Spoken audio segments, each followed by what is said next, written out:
کچھ نوافل ایسے ہیں جو کہ رسول اللہ صلی اللہ علیہ وسلم سے ثابت ہیں، جیسے اشراق کے نوافل ہیں، چاشت کے نوافل ہیں، مغرب کے بعد پڑھے جانے والے نوافل ہیں۔ تو ہمیں اولین فرصت میں کوشش کرنی چاہیے کہ اپنے آپ کو ان نوافل کا عادی بنائیں۔ اگر کسی آدمی نے 2 رکعت اشراق کے نوافل پڑھے تو حدیث میں آتا ہے کہ اسے مکمل حج اور عمرے کا ثواب ملتا ہے۔ ایک آدمی فجر کی نماز پڑھے، فجر کی نماز پڑھنے کے بعد اپنی جگہ پر بیٹھا رہے جب تک سورج نہ طلوع ہو، اور سورج طلوع ہونے کے بعد 2 رکعت اشراق کے نوافل پڑھ لے تو اسے حج اور عمرہ مکمل کا ثواب ملتا ہے۔ لیکن اگر کوئی آدمی وہاں نہ بیٹھ سکے، گھر چلے جائے تو چلو بعد میں پڑھ لے۔ آپ اگر فجر کی نماز کے بعد سوتے ہیں تو ٹھیک ہے، سو جائیے، لیکن جب آپ اٹھتے ہیں دفتر جانے کے لیے، کام پر نکلنے کے لیے، 8 بجے ہوں گے، 9 بجے ہوں گے، 10 بجے ہوں گے، تو ظاہر ہے کہ دفتر جانے کے لیے انسان تیار ہوتا ہے، نہاتا ہے، تو نہانے کے ساتھ وضو بھی ہو جاتا ہے۔ تو پھر دفتر کے لیے نکلنے سے پہلے آپ 2 رکعت نفل پڑھ لیں صلاۃ الضحیٰ کی نیت سے۔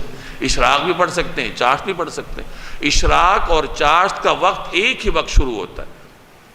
طلوع آفتاب کے بعد جب 10-15 منٹ گزرتے ہیں تو پھر اشراق کا بھی وقت شروع ہوتا ہے، چاشت کا بھی وقت شروع ہوتا ہے، اور ان دونوں نوافل کا وقت ختم ہوتا ہے زوال پر۔ یعنی جب زوال کا وقت ہوتا ہے 11:30 پونے 12 کیلنڈر میں بندہ دیکھ لیتا ہے، تو یہ پورا دورانیہ اشراق اور چاشت کا ہے۔ اب اس میں اگر شروع میں یعنی طلوع آفتاب کے فوراً بعد اگر کوئی آدمی پڑھ لیتا ہے تو وہ اشراق کا افضل وقت ہے، اور جب سورج تھوڑا سا اوپر آ جائے 8-9 بجے کا وقت ہو اور پھر وہ 4 رکعت پڑھ لے تو وہ چاشت کے نوافل ہو جائیں۔ لیکن اگر کوئی آدمی ان اوقات کی حفاظت نہ کر سکے تو کم از کم درجے میں یہ ہے کہ جس وقت آپ اٹھیں دفتر جانے کے لیے تو اس وقت آپ 2 رکعت صلاۃ الضحیٰ کی نیت سے پڑھ لیں۔ صلاۃ الضحیٰ کا اطلاق اشراق پر بھی ہوتا ہے، چاشت پر بھی ہوتا ہے، تو 2 رکعت پڑھ لیجیے۔ اگر ہو سکے تو 2 اشراق کے پڑھ لیں، 4 چاشت کے پڑھ لیں۔ یہ نہ ہو سکے تو کم از کم 2 ہی پڑھ لیجیے، تو ثواب تو ملے گا۔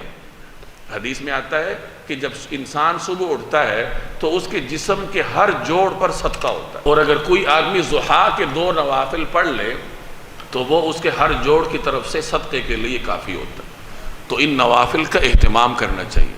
اسی طریقے سے مغرب کے بعد کے 6 نوافل، حدیث میں آتا ہے کہ جو آدمی مغرب کی نماز کے بعد 6 نوافل پڑھ لے اسے 12 سال کی عبادت کا ثواب ملتا ہے۔ اب یہ کتنی بڑی فضیلت ہے اگر کوئی اس کو حاصل کرنے کی کوشش کرے۔ تو اول تو کوشش کرنی چاہیے کہ مغرب کی نماز کے بعد 2 سنتیں پڑھے، پھر 2 کر کے 6 نوافل پڑھے۔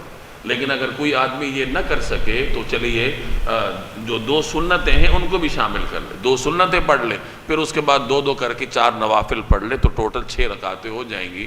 تو امید ہے کہ اللہ تعالیٰ اس پر بھی اس کو 12 سال کے نوافل کا ثواب دے گا۔